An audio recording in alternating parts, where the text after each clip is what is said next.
You just turned a $1 million launch into a mop bucket disaster. The voice was sharp, every syllable, sliced clean and cold like crystal glass cracking under pressure. Jack Miller stood frozen still, gripping the handle of the yellow Janitor. Cart, its wheels half swiveled on the polished marble floor. His brown work boots were damp, leaving faint prints under the intense lighting of the 42nd floor executive lobby. In front of him stood Evelyn Lancaster, flawless, furious, and currently wearing a large splash of coffee across her white designer blouse.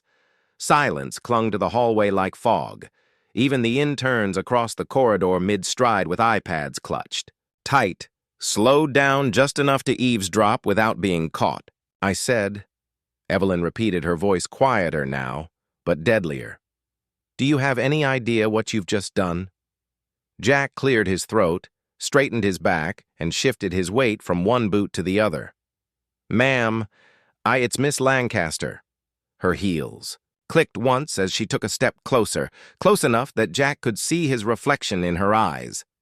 A man in a faded uniform, sleeves rolled up, hands rough from years of work.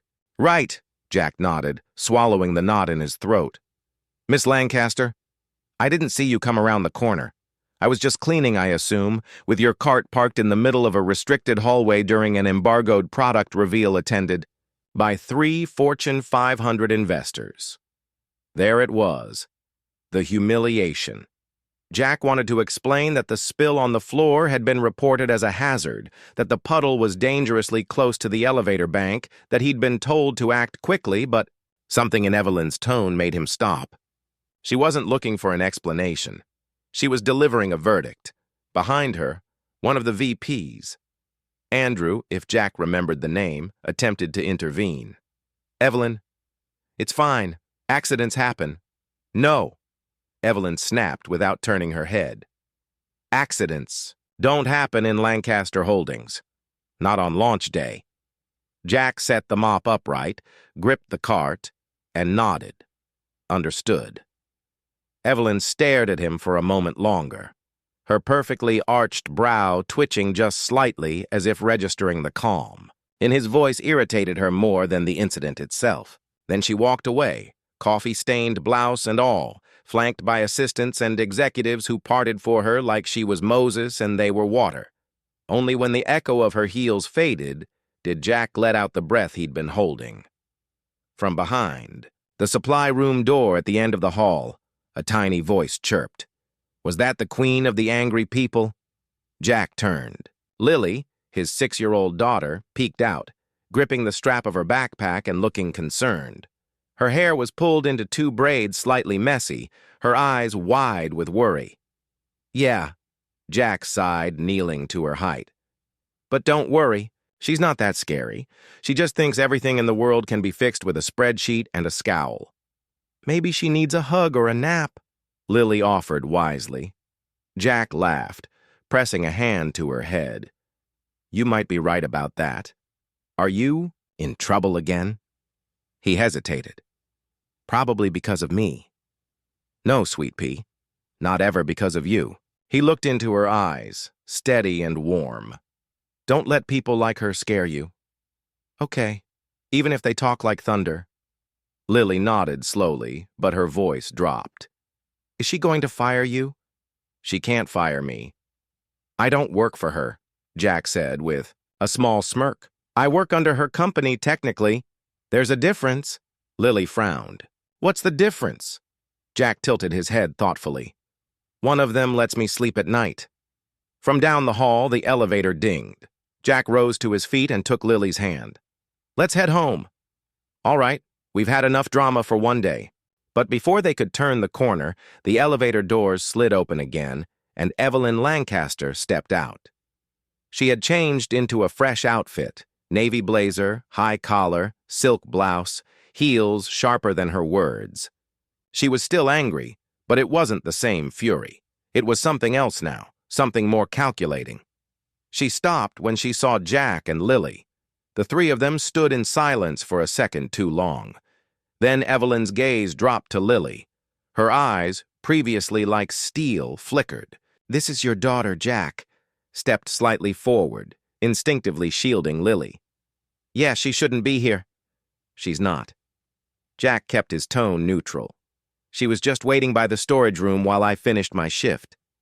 I didn't have anyone to watch her today. Evelyn raised an eyebrow.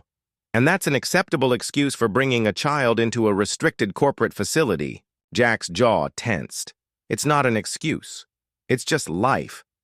For a moment, something unreadable passed through Evelyn's expression. Then Lily, oblivious to the tension, smiled up at her and said, "You smell like burnt coffee and fancy perfume." Jack's eyes widened in horror. Lily! But Evelyn laughed. It was quick and small, the kind of laugh that escaped before she could catch it. A startled exhale that almost sounded human. "I suppose I do," she admitted, looking down at her blouse. "You should try strawberry shampoo," Lily said helpfully. "It makes everything better. I'll keep that in mind." Another pause. Then Evelyn turned to Jack. Mr. Miller," she said carefully. "Despite today's incident, I don't believe in punishing people who are trying their best. You'll keep your job." Jack blinked. Was that up for debate? "I have influence," she replied dryly. "Not authority, but influence is often more dangerous than power." She stepped past him, pausing just before entering the elevator.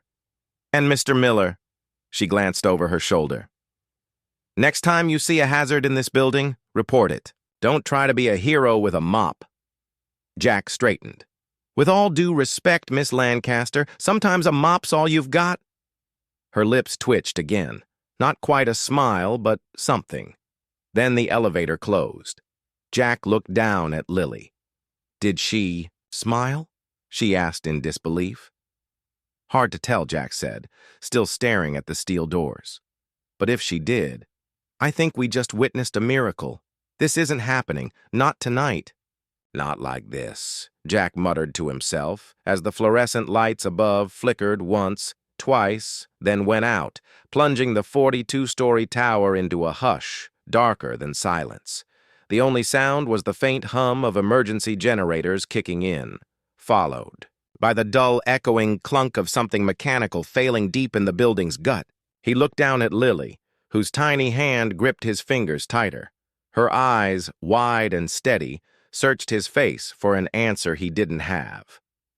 Outside, a thunderclap rolled across the city, shaking the steel frame of the tower as if reminding everyone inside who was really in charge. "You okay, kiddo?" Lily nodded solemnly. "I think the building's scared." Jack half smiled, crouching beside her in the dim hallway. "Maybe, but you're not right. Because I've got you." "I know," she whispered, wrapping both arms around his neck as he lifted her into his arms. They were only 2 floors from the parking garage. The plan had been simple. Grab the backpack from the janitor's closet, take the elevator down, drive, home, microwave, mac and cheese. Bedtime by 8:30. But storms had a way of rearranging plans like life did. Jack pushed the elevator call button. The light blinked red, then green, then nothing. "Looks like we're taking the stairs tonight," he murmured. But just then, the elevator doors groaned open, and there she was. Evelyn Lancaster, backlit by the emergency lighting in a tailored trench coat. Her phone pressed to her ear, her voice tight and businesslike. "No, I said the backup server must remain online. Route the data through the off-site node." "Yes, now. No excuses, Mark. Or I swear." She looked up. Her eyes widened as she saw Jack and Lily standing at the threshold. Her gaze flicked from him to the child and back again. The air was already heavy, charged with leftover tension from earlier that day, but now it felt like walking into a thundercloud. "This elevator's heading down," Jack said quietly, already stepping back. "We'll wait." But Evelyn didn't move. She stared at the lights above, then at the hallway behind her. Emergency stairwells blocked. Power outage must have triggered the lockdown protocol, she muttered almost to herself. Elevator might be our only option. Jack hesitated, then nodded. All right. They stepped in, the doors closed, and that's when it happened. The elevator jerked violently, a snap and grind of metal, and then everything stopped. No hum, no movement, just an abrupt stillness that screamed louder than chaos. The emergency lights came on, casting a cold blue glow across the walls. The control panel blinked blankly. The numbers were frozen. "We're stuck," Lily whispered, her arms tightening around Jack's neck. Jack took a breath, steadying himself. "It's okay, sweet pea. We've got air, we've got light, we've got each other." He looked up at the ceiling vent, already calculating. He'd studied the emergency protocols of this building like gospel. Still, it was a different thing when your kid was involved. Evelyn stepped back, arms crossed. She pressed the intercom button. No response. "Of course," she muttered. "I pay for cutting-edge infrastructure and I get a glorified shoebox." Jack glanced at her. "You all right?" She gave him a look. "Does anyone ever answer yes when they're stuck in an elevator with strangers during a blackout?" "Fair enough," he said, leaning against the wall, keeping Lily close. "Although technically we're not strangers anymore, I suppose we're not." She replied stiffly, then added, "Still, this is far from ideal." Lily shifted in his arms. "Daddy, I have to pee." Jack smiled softly. "Of course you do." Evelyn looked over, surprised, and maybe something else. "She calls you Daddy. You're a single parent." Jack nodded. 5 years running. She's what? 66 and 3 months. But who's counting? "She's calm," Evelyn said almost to herself. "I wasn't that calm as a child. She's had practice." Jack's voice softened. "Her mom passed when Lily was just 1. She's had to grow up with a lot more quiet than most kids. She's stronger than she looks." Lily looked up. "Strawberry shampoo helps too." Evelyn blinked. "Excuse me." Jack chuckled. Inside joke. Evelyn leaned against the wall, heels clicking softly against the tile. Then, after a beat, "How do you do it?" He looked at her. "Do what?" "Everything. The job, the parenting, the peace. You carry it like armor."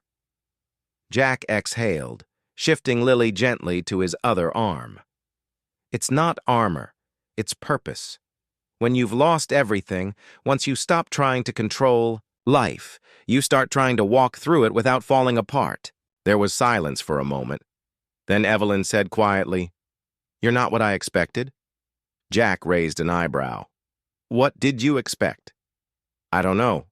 Less." "Well," Jack smiled wryly, "that's the trouble with expectations." Suddenly, the lights flickered, and the elevator dropped a full inch before catching again. The metal shrieked slightly. Lily gasped, clinging tighter. "Hey, hey," Jack kissed her forehead. "We're okay. Just the system testing gravity." Evelyn had gone pale. Her hand gripped the side railing, knuckles white. "You all right?" he asked. She nodded too fast. "You're not claustrophobic, are you?" "No," she said, voice tight. "Just not fond of not being in control. Then you're having a really bad night." Her glare could have curdled milk, but it softened almost immediately. "I was supposed to be at a dinner," she admitted. "Investors from Tokyo, the future of an entire product. Line depended on me showing up with poise, confidence, certainty. Instead, you got trapped in a box with a janitor and his 6-year-old. Her lips twitched. Something like that. Jack adjusted Lily again, who was now resting her head on his shoulder. "You know," he said gently, "you can stop performing. It's just us here. No boardroom, no media, no expectations. I don't perform." "Yes, you do." Evelyn turned toward him, her tone defensive. "I run a global company, and I raise a 6-year-old on a janitor's paycheck. We both perform." She opened her mouth, then closed it, then softly. "I don't remember the last time someone said something that real to me." Jack smiled. Maybe real is overdue. A pause. Then, as if the universe had waited for the perfect beat, the elevator hummed. The lights glowed. A soft ding echoed. They were moving slowly, steadily, descending floor by floor. Lily stirred. "Are we going home now?" Jack kissed her temple. "Yeah, baby, we are." Evelyn glanced at the child, then at Jack. Then she said, her voice quieter than before, "You love her a lot." Jack looked at her, and in that moment something in his eyes changed. "She's my whole story." The doors opened to the parking garage. Rain echoed in the distance. The world outside was wet, messy, uncertain, but moving again. As they stepped out, Evelyn turned to Jack. "Thank you," she said simply. "For what?" "For making a stuck elevator feel less like a trap and more like a pause." Jack gave her a small smile. "Sometimes it's in the pause we figure out what really matters." They parted ways, two lives heading in opposite directions, but something had shifted in the quiet. Something unspoken, something neither of them could name yet, but both had felt. "Good morning, Mr. Miller." Jack stopped mid-mop. The voice came from behind him, crisp, refined, and unmistakably out of place in the maintenance corridor. He turned around, already bracing for another reprimand. But Evelyn Lancaster wasn't in her usual battle-ready attire. Today, she wore a soft gray coat over a high neck sweater, her hair tied back in a loose, elegant twist. In her hand was a cardboard tray with 2 cups of coffee steam, still curling through the chill of the morning. She looked unsure, like someone who wasn't used to being in a place where nobody cleared the way for her. "I brought you this," she said, holding out one of the cups like it might bite her. Jack blinked. "What's this for?" "It's an apology." He raised an eyebrow. "You sure it's not poisoned?" That earned the faintest upward curve of her lips. "I don't do poison. Too messy. Besides, I heard janitors are notoriously immune." Jack chuckled, taking the cup. It was warm, rich-smelling, nothing like the burned pot from the break room that had been sitting since Tuesday. He took a sip and gave her a sideways glance. "This is real coffee. I figured you deserved something better than whatever's growing in that rusted machine." Jack leaned against the mop handle, still eyeing her wearily. "Did HR put you up to this?" "Nummy PR." "No." "Then why?" She took a breath, her fingers tightening slightly on her cup. "Because I wasn't fair to you in the lobby and in the elevator. You handled things with more grace than most executives I know." Jack studied her. This wasn't theater. Her voice, though still precise, had softened at the edges, and because she added, after a beat, "Your daughter told me to try strawberry shampoo." "And be nicer," Jack snorted, nearly choking on his coffee. "She's a savage." "She's honest," Evelyn replied. "And she sees something good in you. I think I misjudged that." Jack looked down, his voice quieting. "People like me don't get second looks from people. Like you, Miss Lancaster. I'm beginning to realize that's the problem." A long pause. Then Evelyn's eyes drifted to the far corner of the room, where a small folding table sat with crayon drawings taped to the wall. In the center, Lily's latest creation, a stick figure version of her and Jack holding hands in front of a building, labeled Dad's Castle. "This is where you work?" Evelyn asked. Jack nodded. "And sometimes where we do homework, eat breakfast, watch cartoons on my phone. Depends on the day." She stepped closer, eyes scanning the childish art. "Is that me?"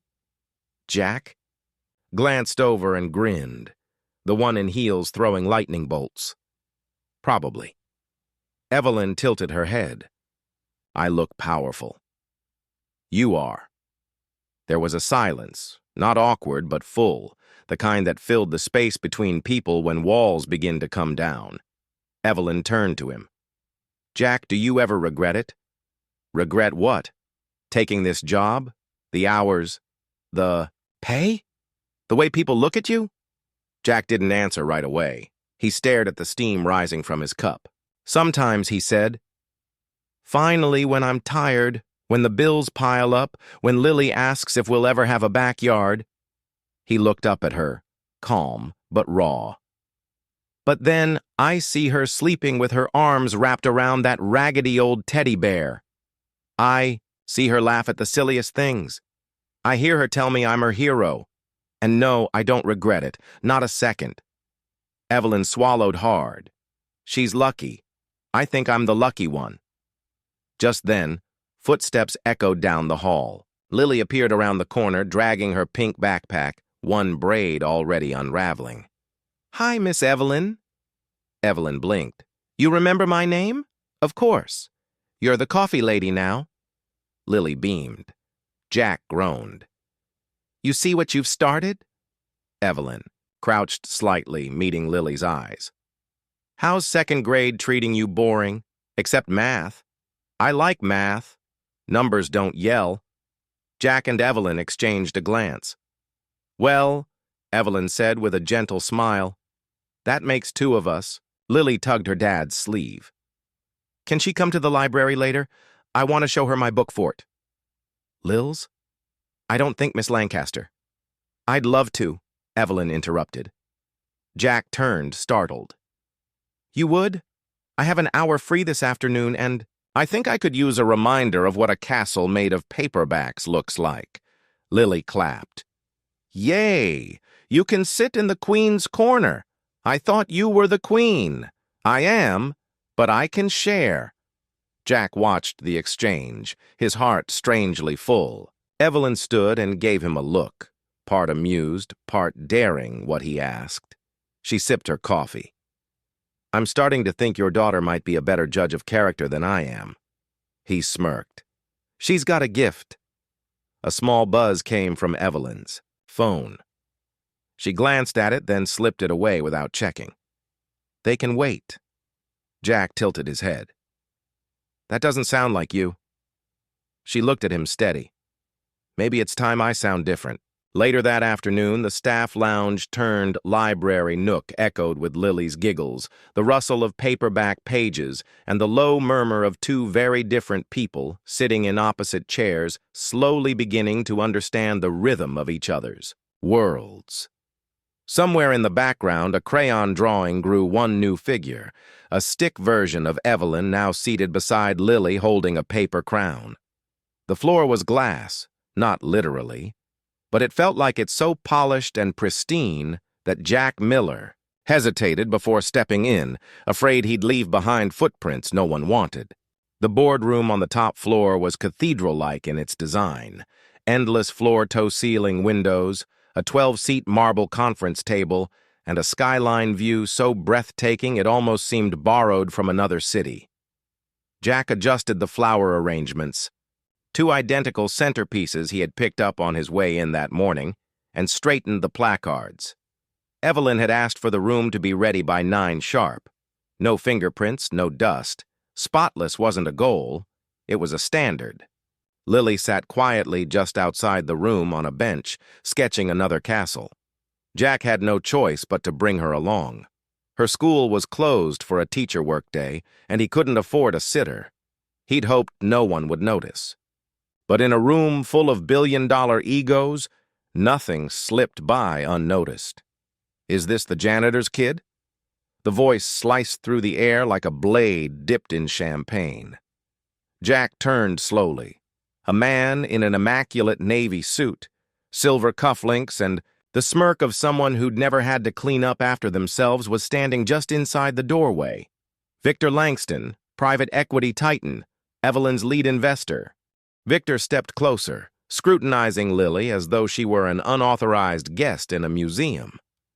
"I must say," Victor continued to voice oozing sarcasm, "Lancaster Holdings is really leaning into the whole diversity of experience thing." Jack said nothing, just picked up his cleaning caddy and moved to the side. Victor wasn't finished. "What's next?" "Nannies in the boardroom, groundskeepers giving TED Talks." There was a quiet chuckle from someone behind Victor, one of the board members no doubt trying to align himself with power. Lily looked up at her dad, confused. "Daddy, why is that man being mean?" Before Jack could answer, another voice cut in. Because some people mistake money for class. Evelyn Lancaster stood at the far end of the boardroom, her heels clicking softly as she approached. The room silenced. Victor turned toward her, surprised. "Evelyn, I didn't see you there." "Clearly," she replied. "You were too busy embarrassing yourself." There was a flash of tension like static in the air right before lightning. Jack held Evelyn's gaze for a beat too long, then picked up Lily's backpack. "We'll wait outside."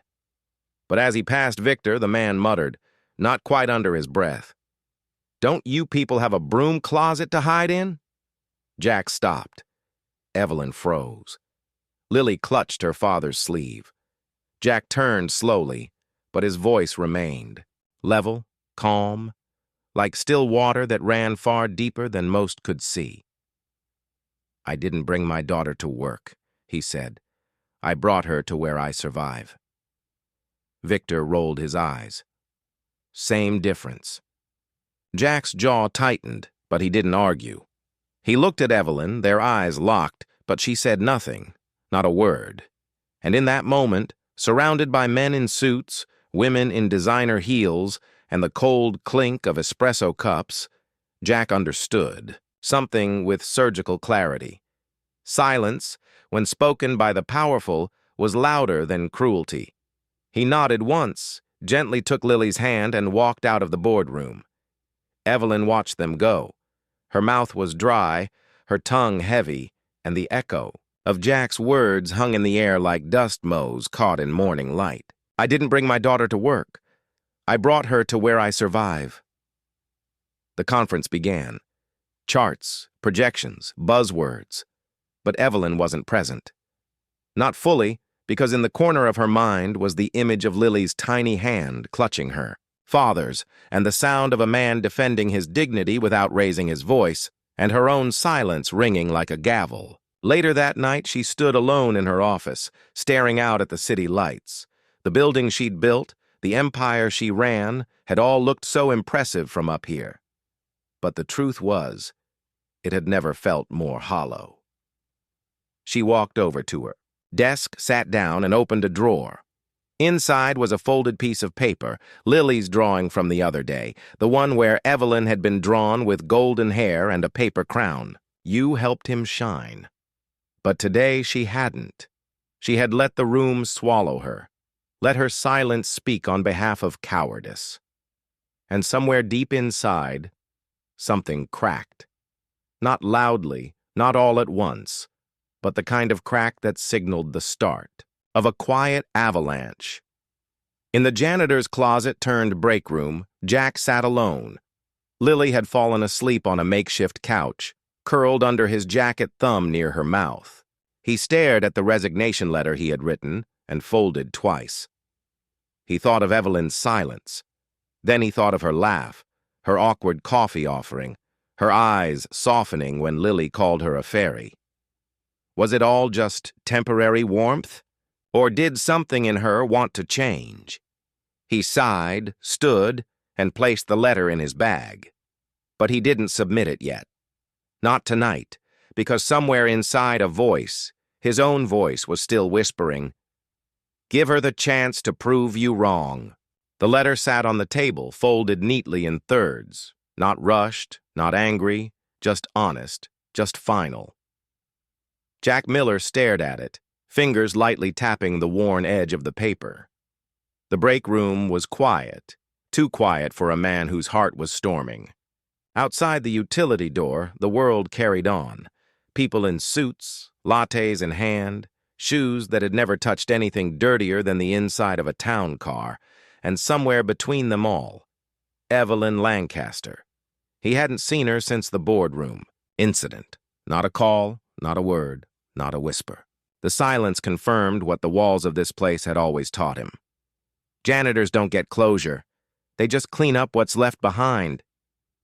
He picked up the letter, slipped it into a manila envelope, and tucked it under his arm. Evelyn was in her office when the knock came. Not the brisk rhythmic rap of an assistant, a softer one, hesitant, heavy. She looked up, her heart clenched before she even saw him. Jack stepped in the envelope in his hand. His expression wasn't cold. It was resolved. "I won't take much of your time," he said quietly. "I just wanted to hand this to you myself." She took the envelope, not opening it. Her eyes never left his. "You're resigning." "I am." A beat passed. "You don't have to do this, Jack." He let out a soft breath. "I do." Evelyn placed the envelope on the desk between them. Her fingers lingered on it like she could smooth away what it meant. "I should have said something that day," she murmured. "Yes," Jack said. "You should have." The honesty of it landed between them like thunder. Evelyn straightened slightly. I froze. "I know," he replied, "but silence in a room like that. That's not freezing. That's alignment." Her mouth parted, but he wasn't finished.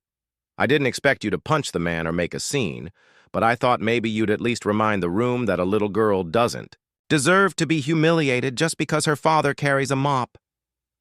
Evelyn blinked. "That's not how I see you." "Then you should have said it out loud." There it was.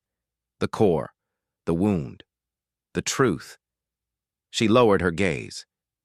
"You're right." A quiet moment passed. Then Jack looked toward the window where the city gleamed powerful and different. "I've spent the last 6 years teaching Lily that kindness is strength. That dignity isn't something someone gives you. It's what you hold on to when the world tries to strip it away." He paused.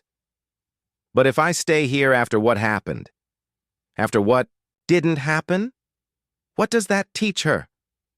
Evelyn's voice was barely above a whisper. "That sometimes silence is weakness." Jack looked at her. "No, it teaches her that silence can be permission." That line hung heavy in the air.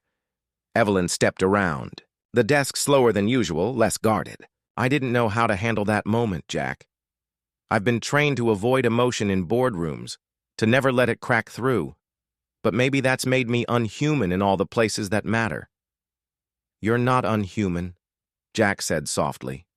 "You're just high up enough that you stopped noticing who holds the elevator doors open." That one stung, and it should have. She closed her eyes for a moment. When she opened them, they glistened. "I don't want you to go." Jack gave a sad smile. "I don't want to leave, but I want my daughter to grow up believing her father stood for something, even when it cost him everything." Then from behind him, a small voice piped up. "You're not leaving, are you, Lily?" Tiny, wide-eyed, clutching her worn backpack. Jack turned surprised. "I told you to wait outside." "I did," she said, stepping forward. But then I got worried. Evelyn knelt down instinctively. Lily looked between them. "Is this about the mean man in the suit?" Neither adult answered. "I drew him with donkey ears in my notebook," Lily confessed. Evelyn almost laughed, almost.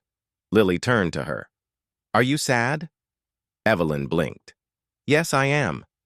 "Then say sorry," Lily said like it was the most obvious thing in the world.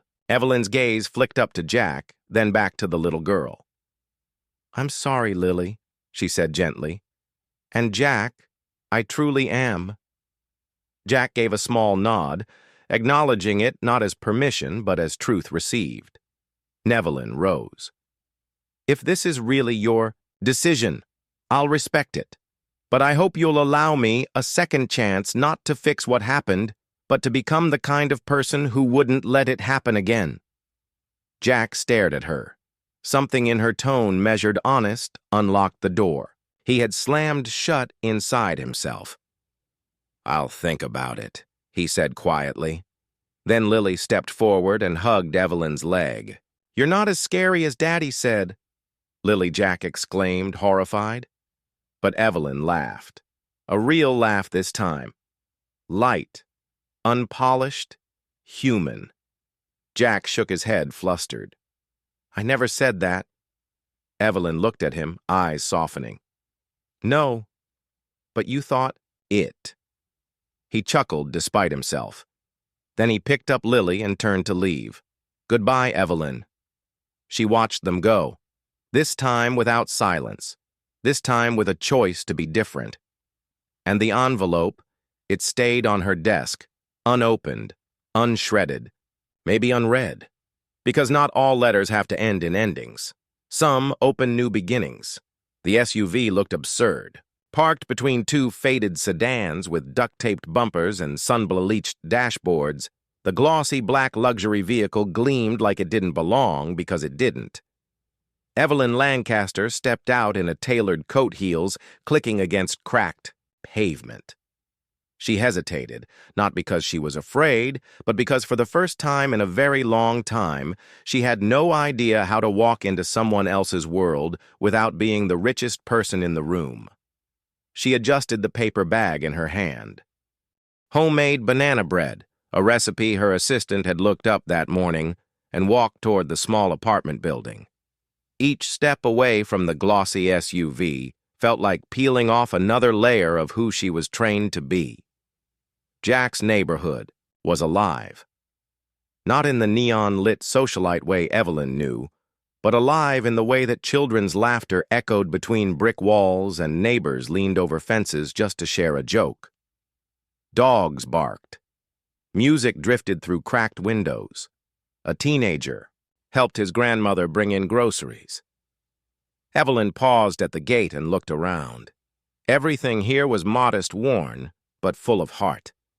She knocked on the screen door, a voice from inside Lily. "Can you check who that is?" The door creaked open, and Evelyn found herself face to face with the little girl again. Lily's eyes lit up. "Hey, it's the lady who smells like flowers and coffee." Evelyn smiled. "Close enough." "I brought banana bread, though. Full disclosure, I didn't bake it." Lily opened the door wider. "Daddy, it's your boss." Jack appeared a moment later wearing an old t-shirt smudged with what looked like car grease. His eyes widened in surprise. "Evelyn, Jack," she replied. "I hope this isn't too forward. I just wanted to visit." He studied her for a long second, then stepped aside. "Come on in." The apartment was small, but warm. A few crayon drawings framed on the wall. A half-finished Lego sat on the floor. The scent of something simmering on the stove. Evelyn placed the banana bread on the table. "You cook?" Jack nodded. "When it's my week with Lily, yeah. Her mom's more the fast food type. I'd offered to help, but I once set a microwave on fire trying to reheat soup." He chuckled, noted. Evelyn looked around. "This place, it feels alive." Jack raised a brow. "That's a nice way to say cramped." "No," she said gently. "I meant it." He softened, and for a moment the tension between them eased like a window cracked open, to let in spring air. Outside, the sound of children laughing pulled Evelyn to the balcony. Down below, Jack had joined a group of neighborhood kids crouching by an old bicycle. The chain had popped loose. He showed one of the boys how to loop it back in place. The kids listened like he was some kind of magician. Evelyn watched from above, watched how natural he was with them, how Lily beamed from the stoop, how one of the grandmothers offered him a Tupperware of something fried and delicious. A woman next to Evelyn on the balcony, Jack's neighbor, presumably offered her a drink. "You here with Jack?" "Yes," Evelyn replied. The woman smiled knowingly. "He's a good man. Doesn't say much, but you know the good ones by how they show up when it's not convenient." That line stayed with Evelyn. Later that evening, after a simple dinner of pasta and laughter, Lily brought out a test paper. "I got an A," she announced proudly, handing it to Evelyn. There, scribbled in red ink, was a perfect score and a hand-drawn heart from the teacher. Evelyn smiled, genuinely moved. "This is amazing! You worked hard for this." Lily nodded. "Daddy helped me every night, even when he was tired." Jack looked down embarrassed, but Evelyn met his eyes. "That's the kind of wealth no one can buy," she said softly. He swallowed. "You don't have to say that. I'm not saying it for you. I'm saying it for me." A pause. "Because I forgot how rare that kind of love is." As the evening wore down, Evelyn stood to leave. Jack walked her out. The night air was cool and quiet now, just the occasional dog bark in the distance. At the curb, Evelyn turned to him. "I came here tonight thinking I was offering something," she said, "but instead, I found something." He didn't speak, letting her finish. "I don't know if you'll ever come back to the company. That's your decision. But if there's ever a time you'd consider being part of something else, something more." "You mean besides mopping the floors?" he said with a wry smile. She met his gaze unwavering. "I mean, helping redefine what floors we stand on and who gets to stand beside us." It wasn't flirtation. It wasn't strategy. It was invitation. Jack looked at her, that slow, burning fire still quiet behind his eyes. "I'll think about it." She nodded. "Oh, and one more thing," Evelyn added, handing him a white envelope. "It's not from me. It's from the foundation. We're hosting a charity event next weekend. Black tie auction fundraiser for literacy programs." "Sounds fancy," Jack said. "You and Lily are on the guest list as guests of honor." He blinked. Guests, not janitors, not plus ones, not background. Guests. Jack looked at the envelope in his hand, then at the woman in front of him, and for the first time, he believed she meant it. Inside the apartment, Lily watched through the window. "Are they going to kiss?" she whispered to herself. No, not yet. But something more important had happened. A woman had walked into a neighborhood full of laughter and left with something her penthouse never gave her. And a man who had been treated like a ghost had just been seen, truly seen for the first time in a very long time. The Lancaster Foundation. Gala was the kind of event where chandeliers whispered elegance and waiters floated instead of walked. Everything shimmered golden candelabras, crystal champagne flutes, and sequined gowns that cost more than most people's monthly rent. Evelyn stood at the edge of the grand ballroom in a sleek black dress composed as ever, but her eyes kept drifting toward the entrance. They weren't here yet. "Looking for someone?" a familiar voice asked. It was Dana Caldwell, Evelyn's ex, and the PR queen of New York's elite social circuit, stunning sharpened poison in pearls. "No," Evelyn replied coolly. Dana smirked. "You always blink twice when you lie. Still do." Before Evelyn could answer, a voice chimed in from the ballroom speakers. "Please welcome our guests of honor tonight, representing the Jack and Lily Literacy Grant, Jack Miller and his daughter Lily." A hush swept the room as all heads turned, and then they entered. Jack wore a borrowed tux, the sleeves slightly too long. Lily held his hand tightly in a white dress that made her look like a storybook heroine. Her wide eyes sparkled beneath the ballroom lights. The room didn't know what to do with them, not yet. But Evelyn was already smiling. Across the evening, Jack navigated polite handshakes and baffled stares with the same quiet grace he used to mop marble floors. When a guest asked him if he was part of security, he just smiled and said, "No, but I used to know where they kept the backup fuses. He didn't belong here." And somehow, that made him more magnetic. Evelyn walked beside him through the crowd, not as a savior, not as a CEO, but as someone proud to be in his company. Dana, of course, had been watching from the shadows like a vulture in Chanel. She made her move during the silent auction, sidling up beside Jack just as Evelyn stepped away to greet a senator. "You clean up well," Dana said, swirling her wine. Jack gave a courteous nod. "Thanks. Tell me." She leaned in with a venom-laced smile. "Do you always date your employers, or is Evelyn just your ticket out of the mop closet?" Jack stiffened. "Excuse me, come on," Dana chuckled. "I know a PR stunt when I see one. You single dad, tragic backstory, all-American charm and her the cold executive needing a humanity injection. It's textbook." He didn't say a word, but Dana wasn't finished. "You think the board won't see through it? That the press won't eat this alive? You're a headline, Jack. Nothing more." Then she turned her back like she'd just brushed off a stain. But Evelyn had returned, and she'd heard every word. The microphone squeaked slightly as Evelyn approached the stage. Her heels echoed through the room like punctuation marks. "Ladies and gentlemen," she began calm and poised before we begin tonight's auction, "I'd like to say something personal." A ripple of murmurs is swept across the room. Cameras turned. Phones were raised. Evelyn looked directly at Dana and then at Jack.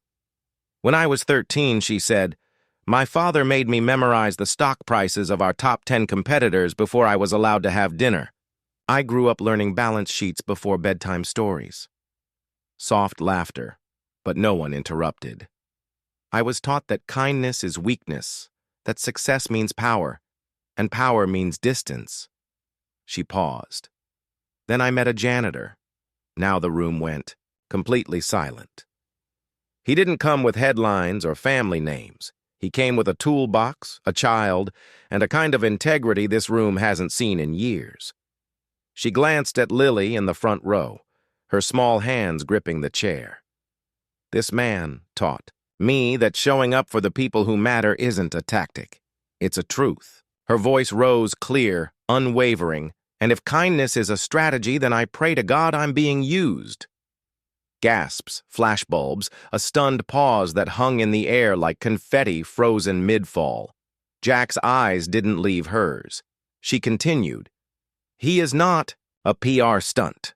He is not an image. He is a man. One who shows his daughter how to love by example. One who taught me how to feel again." A tear slid down her cheek. She let it fall. "And if anyone here thinks less of me for choosing that kind of love, then I suggest you donate generously tonight because you need it the most." Silence. Then, thunderous applause. Not polite, not performative, real. Dana disappeared like a ghost. Later that night, under the lanterns on the terrace, Jack leaned against the railing beside Evelyn. "I didn't ask for you to do that," he said quietly. "I know, but—" "Thank you," she smiled softly. "I wasn't protecting you. I was claiming you." He turned to face her. "That sounds like something from a Hallmark movie." She grinned. "Sue me a beat." "You know," Jack said, looking out at the city skyline, "I was ready to walk away from all this." "I know, but you didn't let me. I didn't want to." Then she reached for his hand and he didn't pull away. Not anymore. Inside the ballroom, Lily stood on tiptoe, gazing out to the tall windows, her reflection merging with the stars above. For the first time, her father wasn't invisible. He was seen. He was loved. And the world somehow had shifted on its axis. "You didn't have to cook, you know." Evelyn stood at the threshold of Jack's kitchen arms, crossed but amused, watching him fumble with a bag of flour like it was a live grenade. "I wanted to," Jack said, determined, wiping his hands on a towel already, covered in batter. "You've had 1,000 dinners with silver spoons and French waiters. Just once, let me feed you something made by a guy who's burned toast." Twice this week, she stepped forward, heels clicking softly on the worn linoleum. "If you poison me, I'm taking Lily's side in the custody battle." Jack chuckled. Duly noted. He was wearing an apron that read Grill Sergeant over a t-shirt and jeans. There was flour in his hair. The kitchen smelled like sugar and something. Burning Lily from the living room called out, "Daddy, the fire alarm's your friend, right?" Jack waved at the smoke curling out of the pan and muttered, "Not tonight. It's not." Evelyn laughed a real laugh unrestrained from the chest. "Okay, soldier. What's the battle plan?" "Pancakes," he said proudly. At dinner, it's never the wrong time for pancakes. 5 minutes later, the fire alarm did go off. Jack grabbed a dish towel, waving frantically at the ceiling like he was shooing away a ghost. Lily ducked under the table with her hands over her ears, giggling uncontrollably. Evelyn opened the window, coughing and laughing at the same time. The kitchen looked like a war zone flour on the counters, a charred pan in the sink, and a trail of sticky syrup across the floor from Jack's earlier attempt at presentation. Finally, the alarm silenced. Jack stood in the middle of it all, red-faced and out of breath, hair disheveled, I swear, he panted. The first batch came out okay. Evelyn leaned against the fridge, wiping tears of laughter. You are a menace. I like to call it authentic. She walked up to him, took the spatula from his hand, and said gently, You are trying, and that's rarer than 5-star service. Their eyes met. The room suddenly got very quiet. Lily tiptoed into the kitchen. Are we still having dinner, or... Should I microwave the frozen nuggets? Jack burst out laughing. Evelyn knelt to Lily's level. How about we have pancakes and nuggets and call it a diplomatic dinner? Lily beamed. You're funny when you're not being a CEO. Jack glanced down at Evelyn. She's not wrong. Half an hour later, the three of them were sitting on the living room floor around a makeshift picnic of uneven pancakes, slightly burned nuggets, and juice boxes. Evelyn sat barefoot, legs crossed, still in her tailored dress, but with her hair down now, the curls falling softly around her shoulders. Jack watched her quietly as she helped Lily pour syrup without making a mess. You know, he said you look different like this. Like what she asked, licking syrup off her thumb, like you finally landed somewhere. Evelyn paused. That's a strange thing to say, she replied softly. It's a strange feeling, he admitted. There was a long beat of silence. Then Lily, completely oblivious, asked Miss Addie, Evelyn, do you know how to make slime? Evelyn blinked. I run a conglomerate, Lily. She means no. Jack translated, smiling. Lily shrugged and pulled out a plastic container. It's okay. I brought some. You can poke it. Evelyn looked down at the neon goo with a mix of horror and curiosity. I'm not poking anything that jiggles back, but it's therapeutic, Lily insisted, sounding exactly like someone who had once watched a slime tutorial at 3 a.m. Jack watched the two of them, his daughter, and the woman who once called him a stain, on her hallway, now sharing gummy bears and laughing over slime bubbles. He shook his head, barely believing it. Do you ever feel like this isn't real? He asked quietly, mostly to himself. Evelyn looked up at him every single second. Later that night, after Lily had fallen asleep on the couch with slime stuck to her elbow, Evelyn helped Jack carry the dishes to the sink. The house was dimly lit, now quiet, the kind of quiet that makes your chest ache in the best way. Jack washed a plate. Evelyn dried. Their movements were easy, familiar, like they'd been doing this for years. Thank you for tonight, she said, softly. He looked at her. It was a disaster. It was perfect. They stood there. The kitchen finally cleaned the air warm and still. Jack spoke first. I don't know what this is or where it's going, but every time you walk into a room, I feel like I can finally breathe. Evelyn didn't answer right away. Then she said, Every time you talk to Lily, I remember the father I never had. He looked down. She stepped closer. You don't have to know where it's going, she whispered. You just have to stay in it. Then she reached up and brushed a bit of flour from his cheek. It was a tiny, ridiculous gesture, but it undid him. He leaned in, and she didn't pull away. Their lips met gently, tentatively, but then it deepened. Not rushed, not planned, just real like the rest of the night. When they finally pulled apart, Jack whispered, I think I burned the pancakes again. Evelyn smiled, forehead resting against his. Let them burn.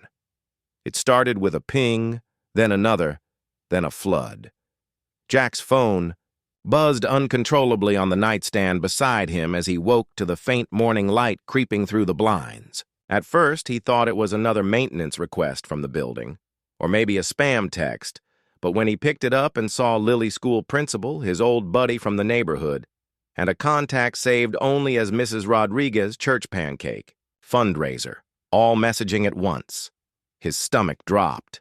He tapped the first link. A video loaded. No, a clip. Out of context. Distorted, fake. A shaky recording of Jack's speech at the charity gala where Evelyn had defended him. edited and overlaid with dramatic music zoom-ins and snarky commentary. Single dad or gold digger, the janitor who cleaned his way into a billionaire's bed. Jack froze.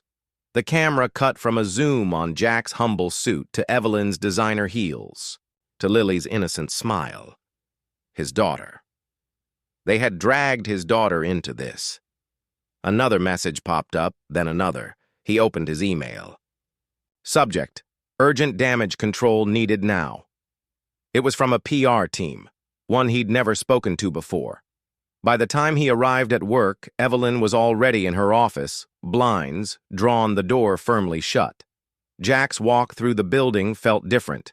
The security guards, who used to nod at him a little too warmly, now averted their eyes. The assistants, who'd smiled awkwardly, now looked at him like a scandal waiting to explode. Whispering, phones, headlines. He passed by the lobby TV. His face was on it. They were dissecting his smile, his handshake, his intentions. In the basement, Jack found refuge beside his cleaning cart. He took a deep breath, then another, and just as he pulled out the mop, the elevator dinged. Evelyn stepped out. He didn't expect her to come find him down here. She wore black slacks, no jewelry, a blazer instead of her usual statement coat.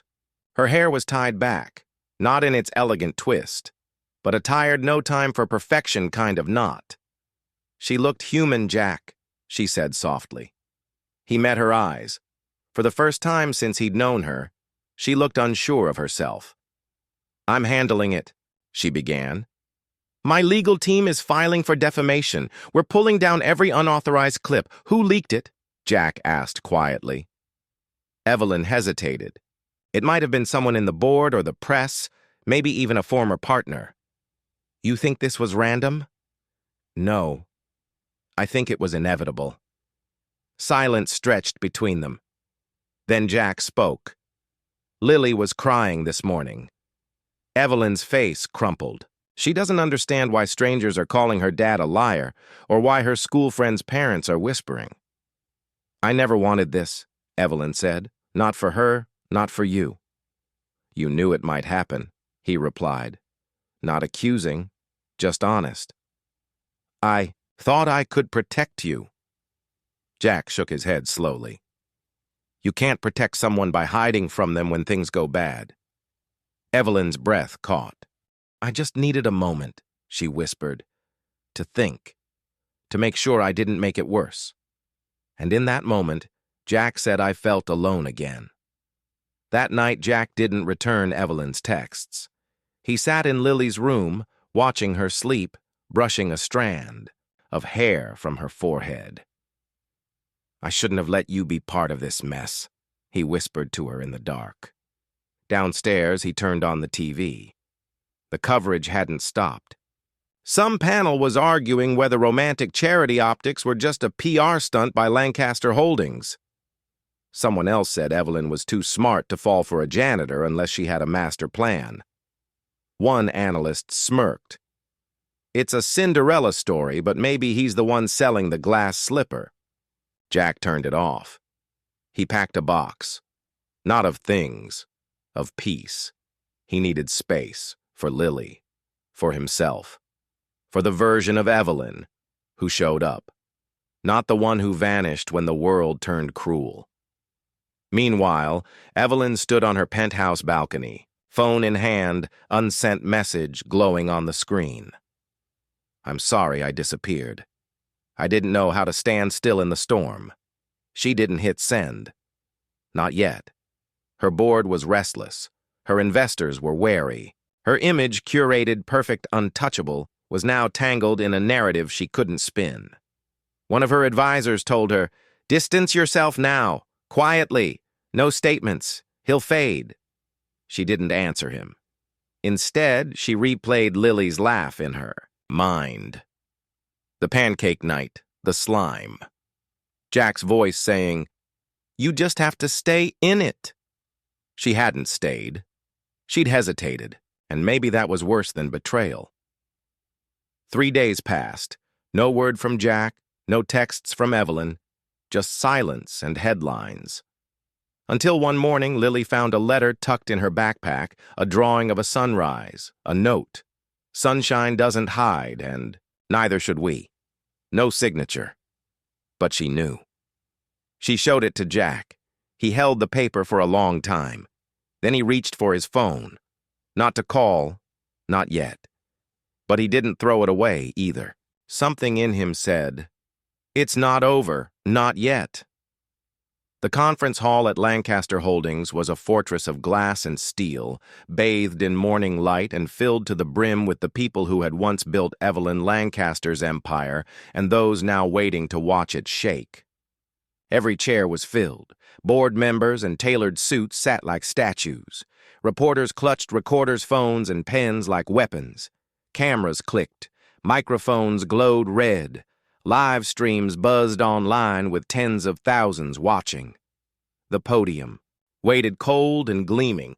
Evelyn stood behind the black curtain backstage, staring at her reflection in a monitor. The headline scrolled beneath her image, "Lancaster to address scandal at 10 a.m. She had 30 seconds. She glanced down. In her palm was Lily's drawing, the sunrise. The words, "Sunshine doesn't hide." Her fingers curled around it, and then she stepped into the light. A hush fell over the room like a curtain. She stood straight. No teleprompter, no pre-written notes, just a woman with the world at her feet and the man she loved not standing beside her. "My name is Evelyn Lancaster." She began, voice steady. "For over a decade, I've stood on stages like this one, launching products, forecasting markets, and thanking shareholders for their trust." She paused, inhaled. "But today, I'm not here to talk about revenue or branding or saving face." Another pause. She looked directly into the cameras. "I'm here to say I was wrong." Murmurs. "I was wrong to think success meant standing alone. I was wrong to think silence was strength. And I was wrong to believe that protecting my image meant protecting the people I care about." She swallowed. "There's a man. His name is Jack Miller. He is not a billionaire. He is not famous. He's a single father who gets up before sunrise to make sure his daughter has warm pancakes and a clean dress. He is a janitor, but he is more decent, more honorable, and more courageous than most men I've ever known." Now, the room leaned in. "The narrative you've seen online that he's a manipulator, a social climber, it's not only false, it's cruel, and I enabled it." Her voice broke slightly, but she pressed on. "When things got ugly, I hesitated. I paused. I let fear make me small, and in doing so, I lost him." Her eyes scanned the crowd. Somewhere she hoped he was watching. "I'm not here to win back a public favor. I'm here to win back my dignity. To do that, I need to tell the truth." She took a step forward. "If I have to choose between stockholders and a man who taught his daughter how to braid her hair before school, between boardroom deals and the boy who used to fall asleep in his arms on the subway after working 3 jobs, I choose him." The room was silent, the kind of silence that trembles. "And if Jack Miller is watching this, I'm sorry. I'm sorry I disappeared. I'm sorry I flinched when I should have stood taller. And I'm sorry it took me this long to realize you were never beneath me. You were always beyond me." She stepped back. Mic drop. No spin, no applause, just truth raw and brave and human. Jack didn't watch it live. He couldn't. He was at the park with Lily pushing her gently on the swings. He wanted her to feel normal. Again, even if just for a morning. But his phone buzzed again and again in his pocket. Finally, Lily asked, "Dad, why are people saying Miss Evelyn is crying on TV?" He froze. "Is she okay?" she asked. Jack took out his phone. One of his neighbors had sent the clip. He watched it in silence. He listened to every word. He watched. The moment Evelyn's voice cracked, he watched her choose him. And then Lily tugged at his hand. "Are you going to go find her?" Jack didn't answer at first. Then he crouched down to her level. "Only if you want to come too." She smiled. "Can I wear my sparkly sneakers?" Jack laughed. You have to. 30 minutes later, Evelyn stepped out of the building into the midday sun. She felt raw, exposed, light-aided, but lighter, as if something she'd carried for years had finally been set down. And then she heard it. Miss Evelyn. She turned. Lily was running across the plaza in sparkly sneakers, arms wide. Behind her, Jack. No cameras, no crowds, just them. When Lily hugged Evelyn, she squeezed like she never wanted to let go. I saw your speech. Lily beamed. You talked so good. Evelyn's eyes welled. Thank you, sweetheart. Then she looked up at Jack. They stood face to face, still quiet. Then Evelyn reached into her coat pocket. She pulled out a small velvet box. She knelt, not in some performative gesture, but in real, trembling truth. Lily picked it, she said softly, opening the box to reveal a simple silver ring. She said it should shine, but not too much, like moonlight. Jack blinked, stunned. You don't have to say anything, Evelyn whispered. But I needed you to know I'm not hiding anymore, and I don't want to spend one more minute building a world without you in it. The plaza stood still. Then Jack dropped to his knees, too. I've been waiting for someone to look at me, he said, voice thick with emotion. The way you did. Even when you didn't know you were looking, Lily clapped. So are you kissing now or what? They laughed, and then, yes, they kissed. A long, quiet, healing kind of kiss. Not the movie kind, the forever kind. The sun dipped low over the Manhattan skyline, casting golden hues across the rooftop of a Lancaster tower, the very building where Jack once scrubbed floors in silence. Tonight, that silence was replaced by music. Gentle strings swelled in the background. Lanterns floated above tables draped in ivory linen, fresh blooms, white pays, and wildflowers from Lily's drawing lined the aisle. The scent of jasmine mingled with city breeze. Everything shimmered, not with extravagance, but with warmth. On one side sat rows of elegantly dressed guests, CEOs, investors, public figures. On the other, the humble Jack's neighbors, the single, moms he'd helped fix faucets for kids he'd taught to ride bikes, janitors from the night shift, and a retired librarian who once gave Lily her first fairy tale. Worlds that once lived on different floors now sat side by side. As the music shifted, the crowd stood. And there she was. Evelyn Lancaster stepped onto the rooftop, not as a CEO, not as an icon, but as a woman fully alive. Her gown was simple, off-white silk that flowed like wind. Her blonde hair fell in soft waves, no tiara, no veil. She wore only one accessory, a small blue ribbon tied around her wrist, the one Lily had made for her that day in the elevator. She walked toward Jack with quiet grace, her eyes never leaving his. Jack, in a navy suit that still carried the smell of fresh starch, stood tall more himself than ever. And between them walked Lily, proud, beaming, carrying a satin pillow with 2 rings, her sparkly sneakers peeking from beneath her flower girl dress. When Evelyn reached Jack, she whispered, I've never felt more sure of anything. Jack smiled. I used to think fate was a staircase you climbed, but maybe it's an elevator that breaks just to bring you to the right floor. The guests chuckled softly. The officiant smiled. Family, friends, and all those brought here not by coincidence, but by courage. We are gathered today to celebrate not just a union, but a triumph of the human heart. He turned to Evelyn.